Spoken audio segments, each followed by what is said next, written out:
look, I've said it before and I'll say it again. Content is king.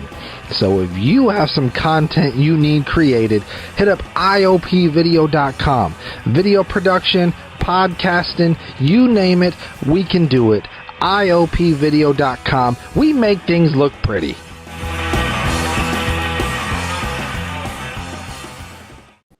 Look at the voice party, everybody! Oh, I'm pretty sure this episode is dropping in November, so everybody knows what that means. We talking politics here on the Voice Party. And today, we got a very special guest with us. Guest, tell everybody who you are and what you do.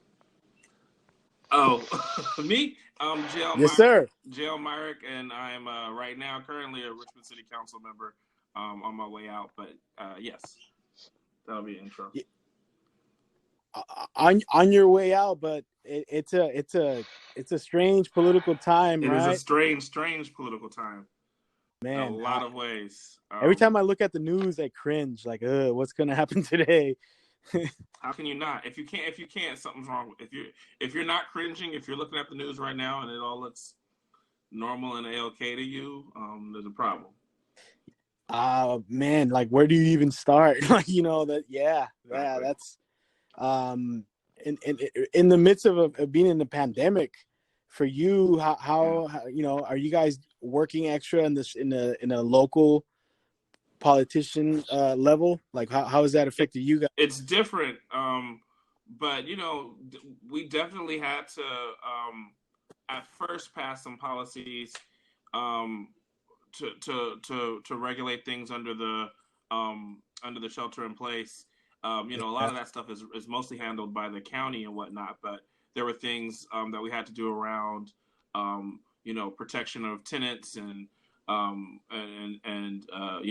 obviously the basic one is making sure that folks can't be evicted, but also how long people have to pay back that rent that piles up when they're not working. So when they're not working because of the shelter in place. So yeah, I had to do some things like that related to it. The state took over actually that portion of it though, like I think this month, but prior to that it was under the local ordinance that we had done in Richmond. And it's just dealing with services in a different way. And of course, a severe hit in our budget, which we knew. I mean, the city of Richmond has had financial trouble for a long time. But so we always knew that if it was, we got hit with something, we would be in a really tight place, and that happened, and we were, and we are, we were able to sort of get a budget passed. But we're facing some serious financial challenges as a result of it as well, as a result of COVID as well. So, yeah, there's definitely some big hits. I got a lot of, I talked to a lot of people in Richmond. It just to clarify, because you just mentioned something that was that's kind of important. Is there a certain amount of, I guess, waiting a time that people have to pay rent? Yeah. So because I talked to a lot of people who are struggling, man, who don't know a lot of this. Yeah. So well, first of all, there's an eviction moratorium, and again, at this point, it's statewide. When we were first dealing with it, the states was sort of weak in its version of it, and we had to sort of do our own version locally. And there was a county, so there were multiple versions. But eventually, the state passed a policy that supersedes everything. So at this point, I think it's on the state. But what the city of Richmond did before that happened is we said that, okay, obviously there's an eviction moratorium, but also if folks are, piling up, if folks aren't able to pay rent and they're piling up, months back that they owe, we said that folks should have at least 12 months to pay back what they owe. So you can't say that the minute the shelter in place is over, okay, now I expect you to, pay full. Yeah, exactly. Yeah. Like 8 months worth of rent all at once. So we said that you have to give people a year. Now, again, because the state superseded us last month, that year actually started counting, I think, in the month of, it's a year from September, I think. Oh, okay. So not a year from March. That would have been horrible. No, exactly. It's a year from when the shelter in place ends, or from when this Richmond version of it ended. And the Richmond version of it ended September, I think, is when the state version superseded us. I hope that all makes sense. But anyway. Yeah, right. So, so it would be a year from then. And if the state, but the state shelter in place and the state tenant protections are still in place right now. So, as far as we know, that's going to be until March of next year, but that might also get extended past that. So there's going to be some other extensions beyond the year Richmond gave, based on when whenever the state decides to end, right, shelter in place. So like, if the state continues it, like right now, I think they said it's expected till March. I think people probably expect it to get extended even more. So the lockdown. Well, I don't know, but I think at least in terms of the tenant protections, I was told until March or something like that. So, so if the states is until March, then it could, it's gonna depend on that when the state part ends. But at the bare minimum, because of what Richmond did, there's at least a year from this September that people have. And now, compared to other cities, how, like, as far as numbers go, what was Richmond one of the big ones as far as affected by cases of COVID that you were aware? No, I mean, we're definitely impacted, but because it's a small city. We're I don't think we're impacted at a higher level. I know East Oakland got hit hard, but from what I had heard, we definitely got hit. And it's not over. So I'm saying that, who knows what the numbers are going to look like next week but we weren't hit sort of worse than other cities our size. And I actually think, there was this really, I don't know if you guys saw it, was this really condescending, stupid article from some Southern California newspaper about, and this was like early on, and this was like back in maybe May or June or whatever, but about how shocking it was that Richmond's COVID numbers were so low. I think I heard they're about a community like this, they must have high COVID because it's a poor community and they're black and brown, so they must all have it. What's going on? And then, like, these people, it's crazy how outsiders look at us. But I think our numbers are generally lower because I think culturally, people in Richmond just kind of like try to mind their business. You know what I mean? Yeah. Like, it's kind of our Go culture. working home. And frankly, unfortunately, because of Chevron, we all know what a shelter in place is. Like, that wasn't a new thing for us as it was for other cities. Obviously, that those are more extreme versions of it. I have a theory also. But so I'm just saying, I think, culturally, but who knows? And like I said, this is a thing that's still happening, and numbers are growing every day. I have a theory on that. Yeah. And we said, I think the Chevron fumes keep the COVID at bay. No, I'm just kidding. I'm kidding. No, that I also, like, I wanted to ask you this on with the pandemic happening, and then we just had those fires where for one day the sky was orange. Politically, like, how are you keeping people from, like, going crazy? Because I mean, it's just it feels like the apocalypse at some points this year, Yeah. I don't have an answer for you on that. I mean, we're at a place right now where there are so many forces at work that are way beyond my pay grade. Definitely. But we all just got to do what we can in our communities and try to hope for the best and make sure that we play the role that we can play to try to make things better. But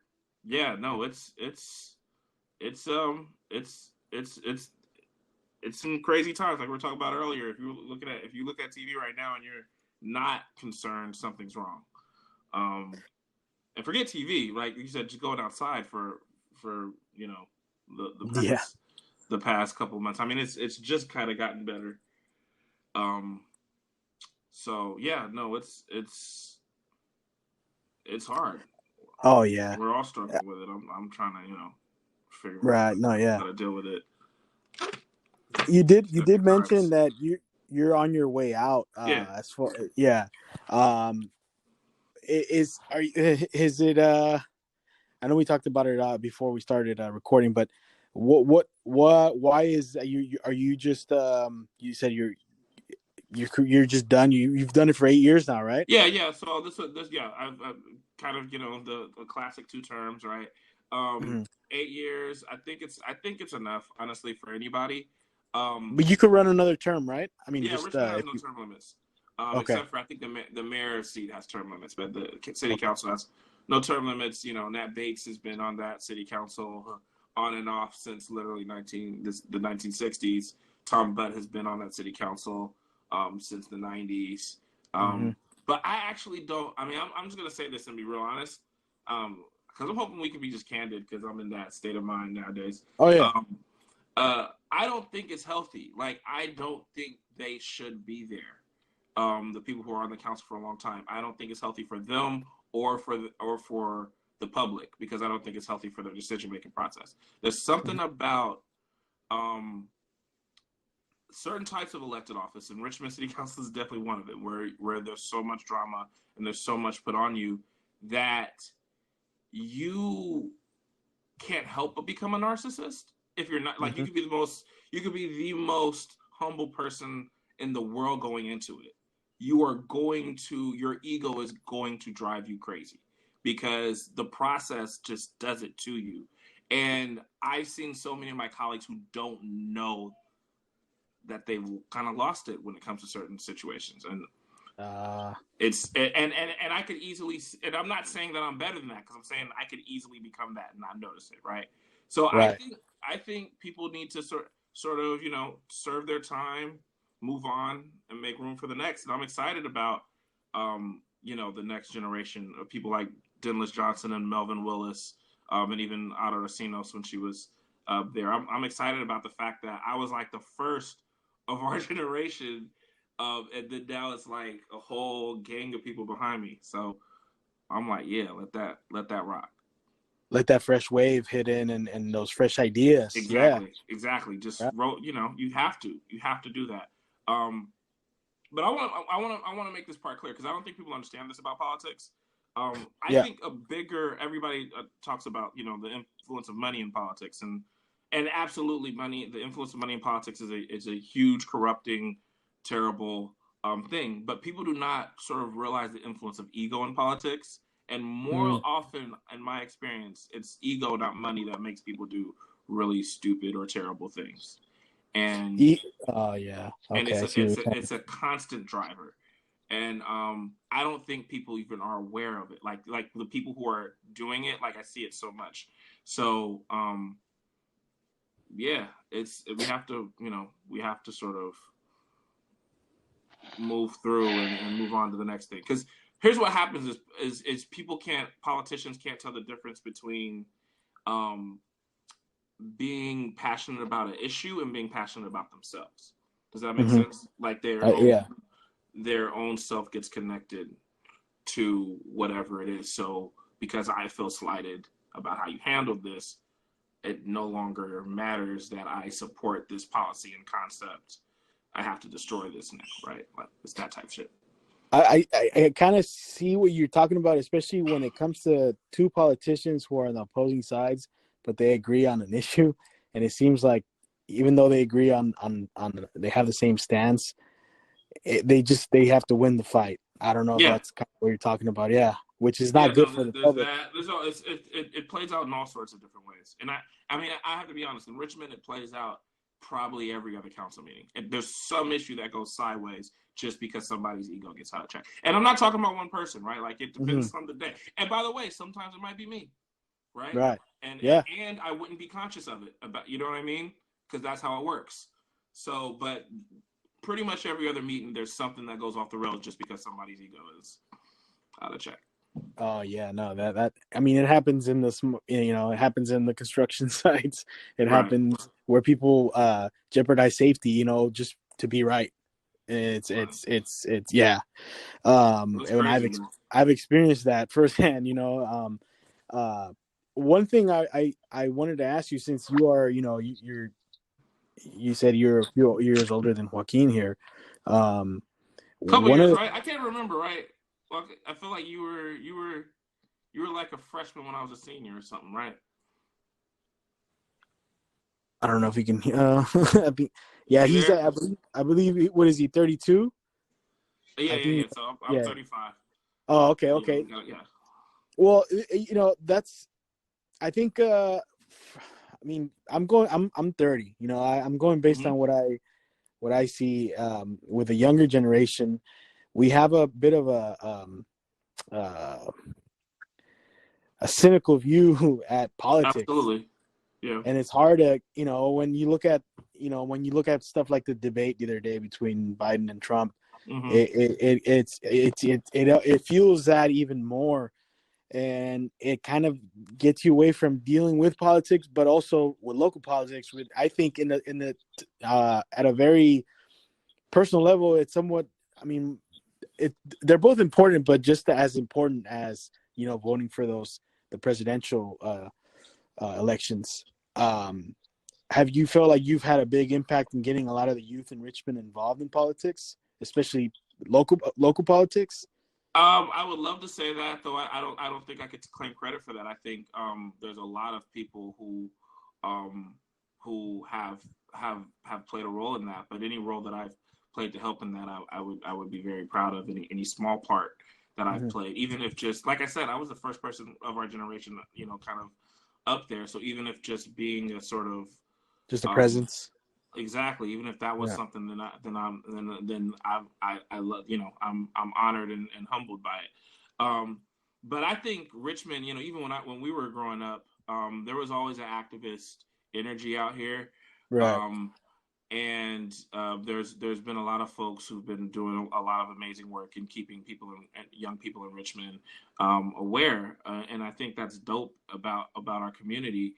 And um, but to your initial point about the cynicism, um, and about sort of local versus national, and I get that cynicism and it's real. It's frustrating because there's so many. It's such a self-fulfilling cycle because people are cynical and they don't vote. But then what happens is predictable is that when people don't vote, the most conservative um, forces win. Just Right. flat out. That's how it works.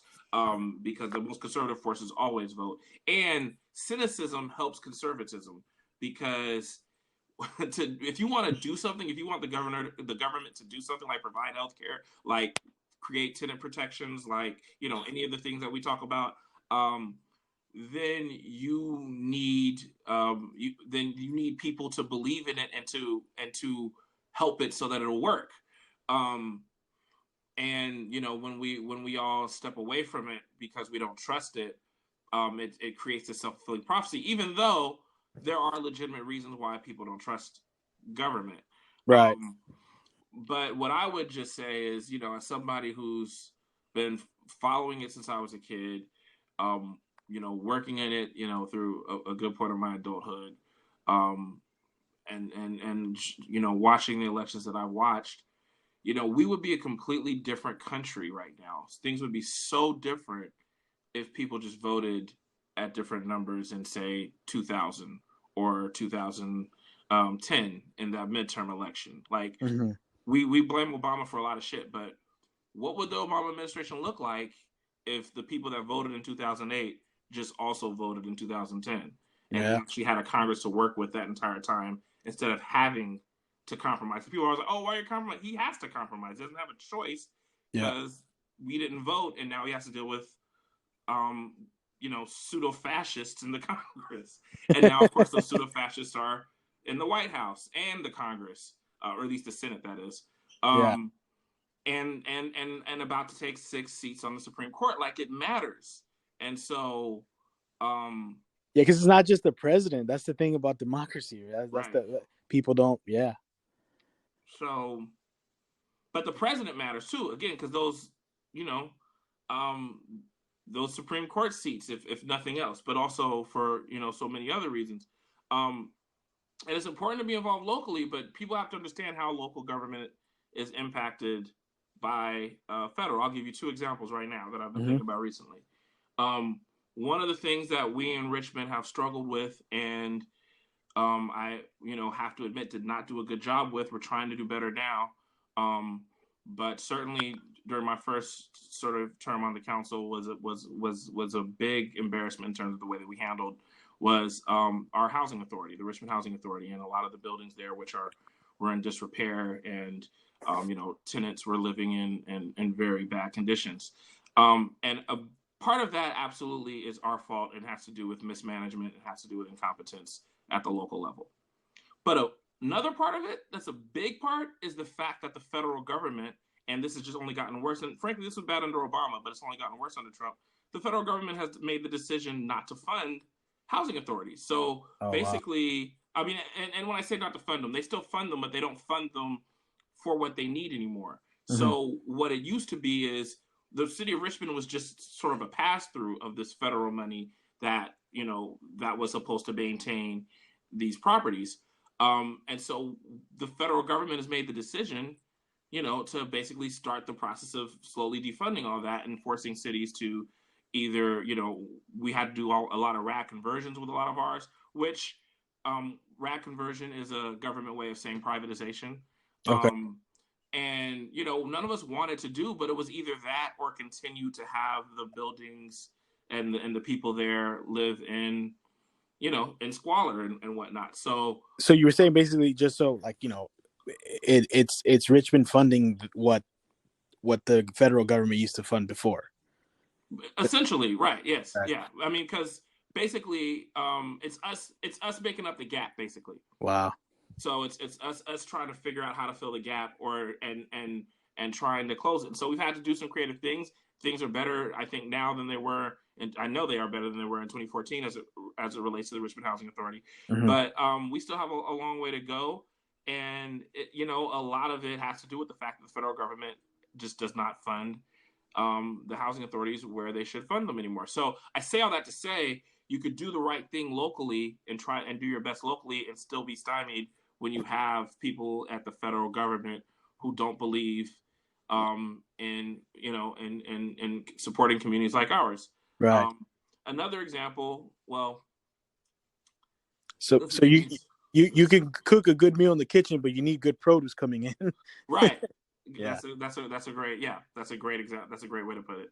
And there are other examples. Like I was gonna say, another example is, obviously there's a broad and debate right now about policing, and I'm sure you guys will probably ask me something related to that in the broad sense. But specific to police as it relates to immigration, this one of the things that I was thinking about is the fact that we were essentially forced to make a choice between whether or not and some people may believe police departments shouldn't have license plate readers anyway, but I think most people understand the use of them. We were basically forced to choose between whether or not we're even going to have license plate readers or whether we're going to support ICE. And so we don't have license plate readers. We had to get rid of the license plate readers in the city of Richmond because our values don't support, having information where it could easily be channeled to ICE while the federal government is waging a war, right, on our immigrant population. So we were forced. That's, that's a decision that I don't think you should be forced to have to make. Right. And we chose our immigrants, of course, because that's where our values are. We chose our immigrant community. And I stand by that vote. But I think about, that's not a decision you should have had to make, and we only had to make it because we have a regime at the federal level under Mr. Trump that is literally waging war on the immigrant community, and many other communities as well, and in many political ways. So what they call what was that, the sanctuary cities, right? Yeah. So what I was going to ask you about was something you talked about. Actually, I'll ask you this first. When it comes to like you just mentioned, a vote that you guys all have to come together and make a vote for certain things, like you just mentioned the license plate readers. When you, I guess, I'm just trying to understand your world a little bit better. When you're making a vote and maybe one of your colleagues you're close with, votes against something you're for, does that cause a lot of tension between you guys there in the room when the public isn't there? Like, is that? Hopefully not. I mean, that it's funny, that goes back to the earlier conversation we're having about egos. Yeah. I try to not do that, but I can't say that every time that's been the case. But I mean, there have definitely been moments where, first of all, if you watch Richmond City Council meetings, there's moments all the time where right. where fireworks might pop off. But in terms of just because of a vote, again, I don't think I've ever sort of been that mad over somebody over a vote. Maybe I can think of one time where it was someone who I was actually pretty close with, ironically. But for the most part, I don't. There's general tension. A lot of times, especially on the controversial issues, where your colleagues are already. There may be one or two people that are in the that are deciding. A lot of times I end up being one of those people. So, but there's rarely a situation where you're. No, there's some situations that I'm thinking about where I've been shocked and I've been a little angry, but yeah. I think I saw a video going around of when the mayor proposed defunding the police, and there was like. Yeah, were you in that? I don't remember it. Oh yeah, no, I just called it what it was, which was a joke. He was joking, and no, matter of fact, I didn't say joke. I'm sorry, a game. Which is you're playing games, he was playing right? a game. And what I meant by that, because he wasn't joking, he was playing a game. What I meant by that is he was trying to, because Tom is Mr. Support the cops. So what he was trying to do was make the issue sound as crazy as possible so that you can have a legitimate conversation about it. So, which was completely unnecessary and completely just sort of divisive. Baiting an argument. Yeah. Just. I mean, and then the conversation just got more divisive from there. But but yeah, he was playing a game with an issue that a lot of people feel strongly about. So yeah, that was definitely a moment. But again, that wasn't a moment where I was surprised by his vote. That was a moment where I was, and I don't know that I was angry. Others might have been, but I was disappointed at his. Disappointed is too weak of a word. I was pissed at playing that game. I just don't have time for the games. And nobody, certainly not the people who support actual police reform, want to see a mayor who's, in the past, called council members crazy for trying to get the most humble accountability measures passed.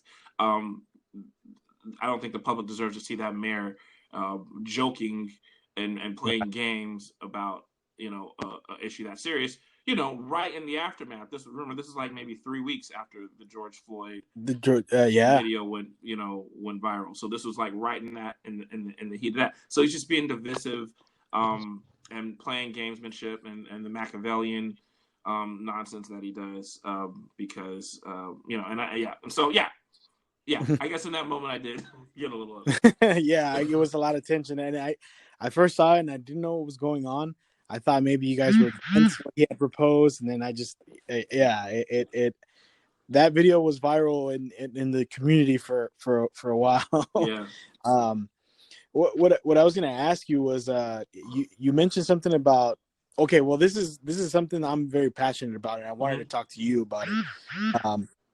For me, when it comes to the whole marijuana. And it's legal now, which is great. And I guess this does apply more of a national level or a state level than just a. But me personally, I hate it's not that I hate. It's a bittersweet feeling I have to seeing like these cannabis clubs and dispensaries thriving, while people who back in the days were Right. selling are now doing life or all these years for marijuana. I don't know if you guys have dealt or talked about that much in your meetings, but that's just one of those things that I stand behind. No, And I'm with you. It's been hard to get movement on that. And you know what's funny? And that's one of the things that that's one of the things that I was thinking about trying to move on in the next.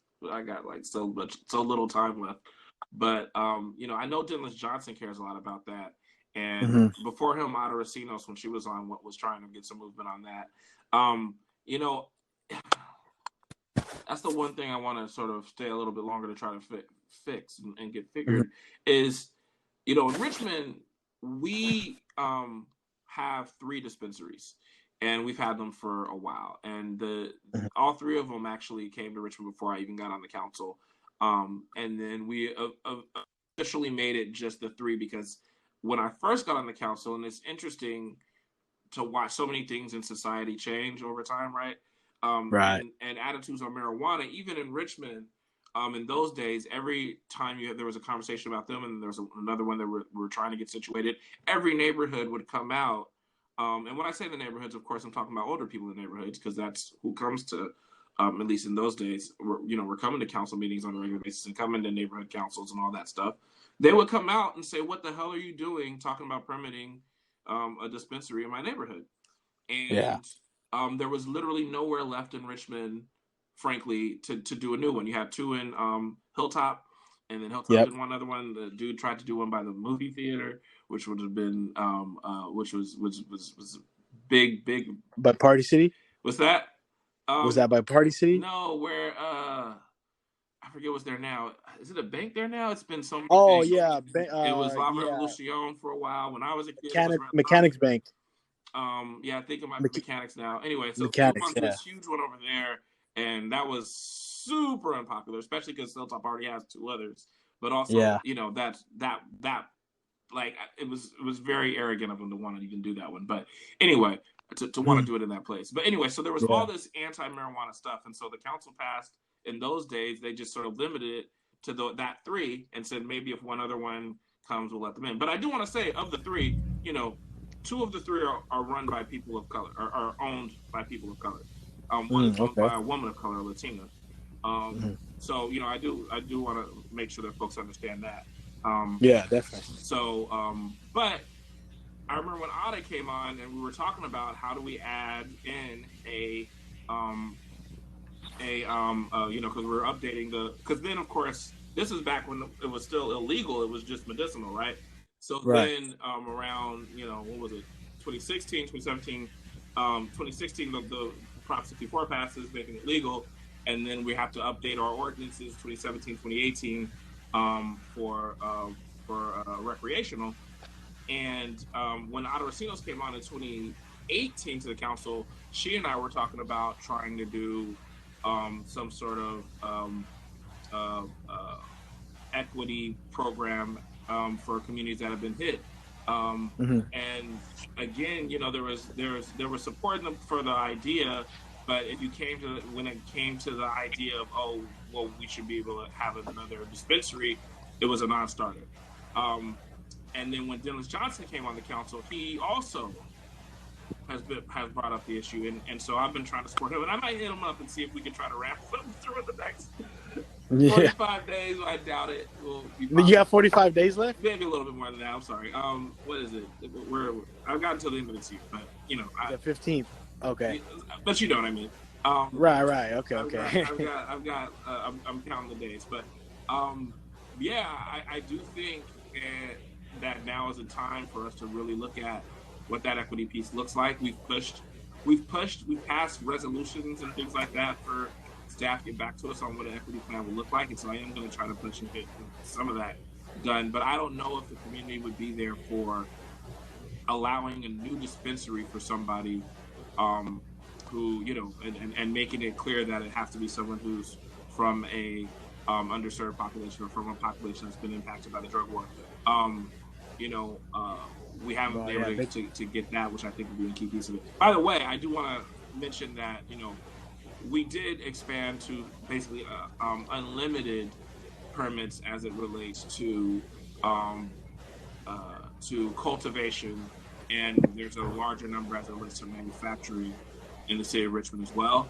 And I think that we again still need a better answer on that for the until this call. So you said there is there's because there's restrictions to cultivation. It was like a certain number, like 12 or something before, right? Yeah. I think the cultivation number is unlimited now. Oh wow, okay, I didn't know that. I think the manufacturing number might be down to something like 12. Okay. But I think cultivation is unlimited. But you still have to get a permit, or at least we want people to get permits. I know a lot of people do without permits, but what? Okay, well, what I was going to ask you, what we were talking about earlier, and I don't think we ever got to it, was for you, since you've been there for 8 years now, what is something that you fought for while you were in office that you can say that was like one of your main fights? You mentioned something about that earlier. Something about getting people's criminal records cleared. Yeah. You want to talk about that? Yeah, I do that work with the East Bay Community Law Center. That's part of my day job. But I have had some policy stuff around that here on the city council as well. With Javanka Beckles, actually, we co-sponsored the Richmond Fair Housing Ordinance, which was to make sure folks with criminal records actually have a chance. Since then, Oakland has actually gone farther than we went, and so that actually also is something that may need to be addressed again. But at the time, it was one of the more progressive ones, and I certainly do that work. And I'm having to talk about that a little bit as well with you. I took the lead in passing legislation statewide around occupational licenses. Wow. For people with criminal records. So, and that bill just went into effect this July. So prior to this July, if you had any criminal record for most occupational licenses under the Department of Consumer Affairs, which is the vast majority, that's everything from if you want to be a barber to a registered nurse to certain real estate appraiser, like all sorts of things. You have to go jump through all these different hoops if you had a criminal record. And it didn't matter how old the record was, no matter what the details were, you would have to go through all these hoops. And a lot of times it really means you get denied, but even if you don't get denied, sometimes just the process, you know what I mean? Sometimes the delay is the denial, right? It's very discouraging to a lot of people. Exactly. Yeah. So, we didn't solve the issue, but we got a bill passed that said, number one, when it comes to criminal records, you can only look back 7 years. So if somebody, and frankly, we've seen a lot of this, and I say this not in any, comical way, but in a serious way. If someone was a crackhead in the 80s or a crackhead in the 90s and racked up, 5 or 6 or 7, or 8 or 9, cases related to that, but today they're a clean, educated, and they go through this program to become, like I said, a real estate appraiser or a barber or whatever, then you shouldn't be looking at the fact that they're a crackhead in the 80s, right? Like, it's just irrelevant. And so we finally sort of, our bill did do that. So you can't look at anything older than 7 years. Unless, of course, then you have to compromise the process. So obviously if it's a sexual crime and if it's violent and, and a serious felony, then there's certain restrictions that they can look at, but they still have to consider rehabilitation and things like that. So that's actually one of the things I'm most proud of. It has nothing to do with the city council, though. Oh yeah, but that was state legislation that I worked on with East Bay Community Law Center. That's beautiful. That's awesome. Thank you for that. Thank you. And then I would say probably the thing that I'm most proud of on the city council, and that I'm probably most known for doing on city council, is the Richmond Promise. Richmond Promise? Yes.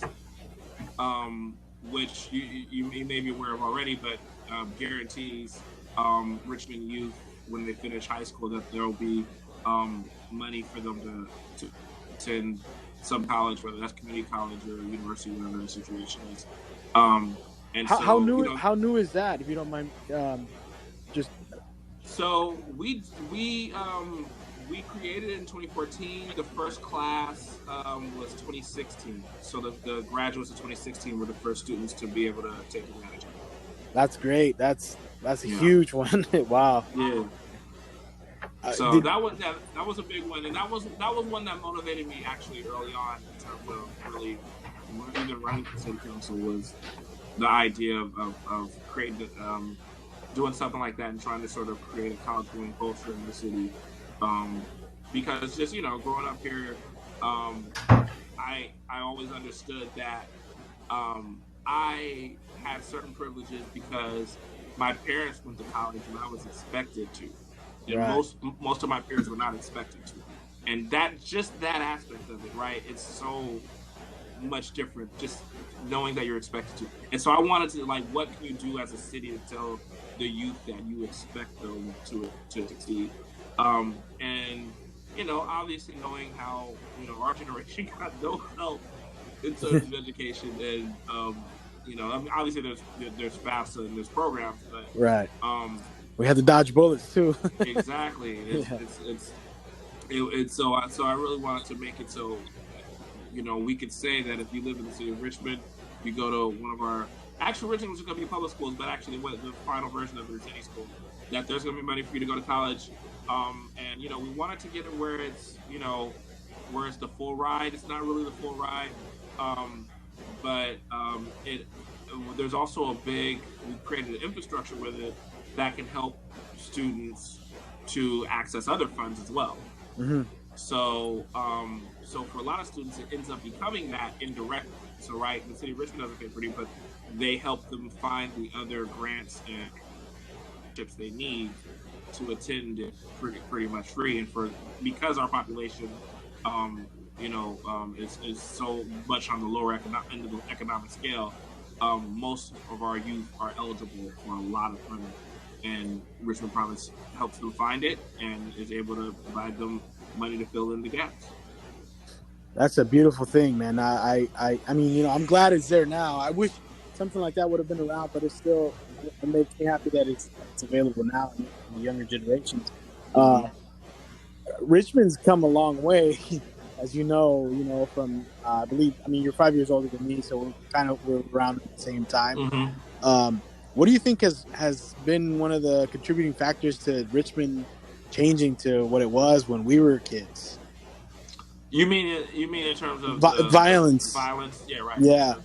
I think there's a lot of things that happen. I think, I think we have, our community is, I don't want to just brag on our community, but I think our community is a really special community. I mean, I think we matured as a community as part of it, right? And I'd say there's more camaraderie now, you would say?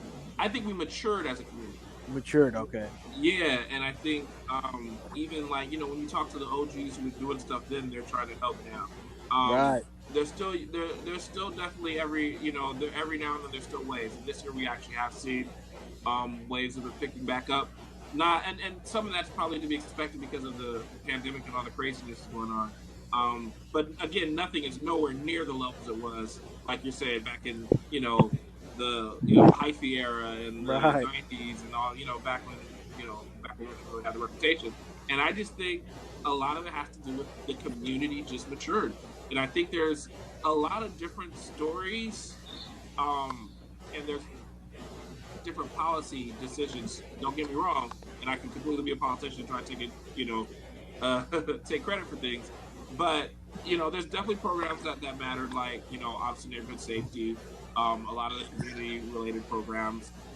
Definitely the work of Chris Magnus when he was police chief around community policing back in those days, when we were able to fund community policing at that level. Right. I think all of those things played their role. But the key ingredient, I think, is the community just matured. The community just decided that they didn't want it. And I think there's a whole lot of specific examples of that um, that that make me sort of really think that that's the secret sauce of it. I mean, that's the piece that people don't know, is that the community was just ready to get better. So Right. again, we still have our challenges. There's still waves of violence. There's still a lot of work now. to do. Yeah. But yeah, it's nowhere near as it was in those days, and I do think that at the end of the day, the biggest reason is the community made decisions that just didn't want to look out, and everybody had to participate in that decision. That's important. The majority of our listeners are people from Richmond. We started this because we, like we've said many times, we were just filmmakers and comedians who wanted to just have fun, and over time it's snowballed into something else. So there's a lot of young people, young listeners from Richmond listening. We've been at this for almost an hour now. I don't want to take too much of your time. What do you have to, what message do you have for young people who are kind of discouraged with politics because of everything they see going on, or something that you can say to them that to keep Richmond going the direction that it's already going?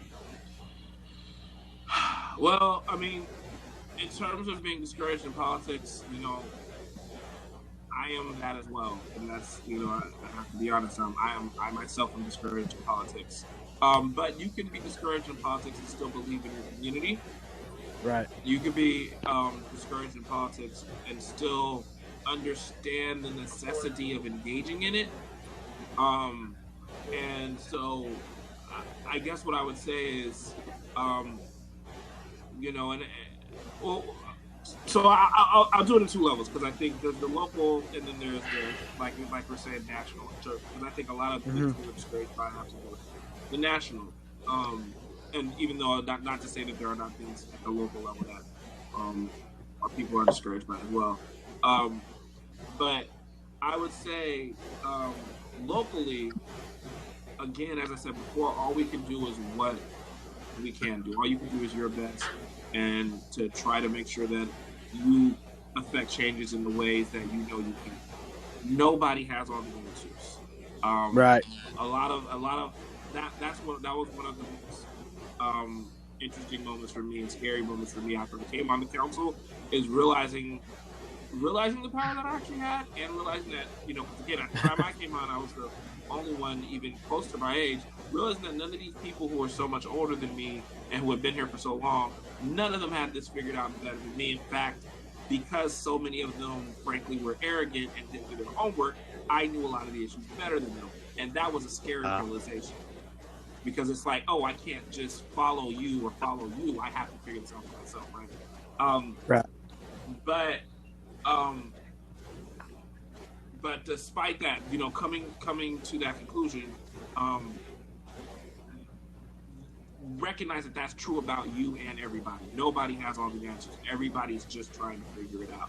And so all you can do is move forward the things that you believe in and the things that you care about, and push for those things.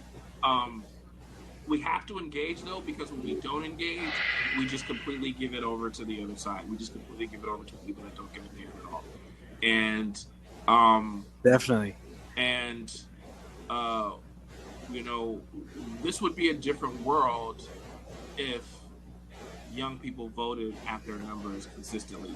This would be a different world if Black people voted at their numbers consistently. This would be a different world if Latinos voted at their numbers consistently. So, we should, and let me talk about the national for a second. I did not vote for Joe Biden in the Democratic primary. I would not vote for a Joe Biden in a Democratic primary situation. Right. But he got more votes. He got the most votes, and and at this point, there's no question he's better than Donald Trump. It's not even. It's downright existential that we defeat Donald Trump. So we need to handle that, and then we need to, keep the pressure on Biden and figure out what the plan is for the future, and with future races, But we have to engage in those races. We can't sit back and then be surprised when a Joe Biden is nominated, when the voting, when the voting levels in the primaries are higher for people who are in his demographic. That's one of the things that hit me this time around, where it's like, we're disappointed at everything that's happened, but it's like, if we think that we can get the things that we want with only engaging with politics, voting every 4 years, then we think we live in a fantasy, Right. Well, I hope, man, people go out there and vote, and not voting, boycotting the vote. Not voting is a form of voting in a way. Exactly. Yeah. I was listening to an interview with Noam Chomsky, and somebody presented that option, that argument where it's like, why vote for Biden when, if you're progressive, if you're leftist, like, the Democratic Party doesn't really represent you, and why keep voting for them when if it's just going to enable them? And he's talking about, like, it's a dumb idea. Like, you're going to sit out, which essentially not voting for Biden, if you're a progressive, is the same as voting for Trump. You're going to sit out in the hope that sometime in the future, the Democratic Party might change its mind, right. About progressive people. And it's like, I think that, it's something like more than 100 million people that don't vote. Like, they don't care. Exactly. But we still got to get rid of it. Yeah. But that's a great point from Noam Chomsky. And by the way, I don't know that I remember an election before where someone like Noam Chomsky even officially endorsed. I mean, he's on the left, but he endorsed the Democratic nominee, or Angela Davis for that matter. Right. At the same time, when that nominee is being endorsed by people like Tom Ridge and like all these Republicans and Cindy McCain, right? Like, that's a lot of people support the same guy from very different viewpoints, all in recognition that this is an existential moment for the United States if Donald Trump is reelected. And I think it's important to remember that. But yeah, no, Noam Chomsky's point is a very important one. What I think people don't realize is when you pushing a Democrat to do the right thing, right? And yes, it's frustrating that you have to push the Democrats to do the right thing, right? But pushing the Democrats, number one, you have a chance. You don't have a chance with the Republican. But number two, having more votes, having higher turnout makes you more powerful in that conversation, right? Like, having low turnout doesn't make it easier. Having the fact that if turnout among Black and young people were higher, then Biden wouldn't have to worry about how am I going to attract independent white voters, right? So,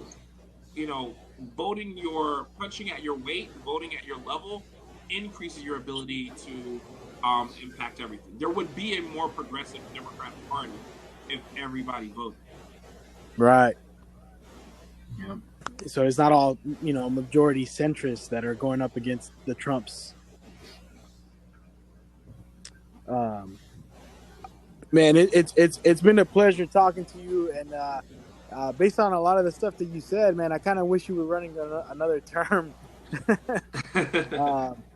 What do you have planned? I've done my time. What do you have planned afterwards? I got a lot of ideas, man. I'm nuts. Like I said, I'm gonna keep doing the work that I'm doing with the King Law Center, working with people with convictions, helping people clean up their convictions and that sort of thing. So I'm gonna continue that work. Doing artsy stuff. This is gonna sound cliche, but I kind of got a rap album coming out next week. Oh, nice. Yeah, wigmusic.bandcamp.com. You can check that out. Okay. I Definitely. got a single right now playing in the swing states now, which you can find on YouTube. Wig Never Again Is Now. Awesome, man. And so that's coming out in the 23rd on. And I'm just doing that because I've always done that, and I just love it. Yeah. And I've done it even when I was in office, but I never make it public because it's not corny. Like I say shit. Like I don't Right. is not politically correct. But I don't really care anymore, so now I can actually like make it public and see what happens. So I'm Okay. having fun with that, and I'm gonna have fun with just being me for a while. That's awesome. Yeah. That's you owe it to yourself based on the work that you did, man. I admire you, and thank you for the things you contributed. Maybe we could have you back and we could talk about music for a whole hour. Let's do it. I'm down. Yeah. But again, man, hey, thank you for coming to the Voice Party and sharing your time with us. It's been a great time talking to you. All right, thanks. All right, you're welcome, man. Hey, thank you guys for listening. Subscribe. We are out.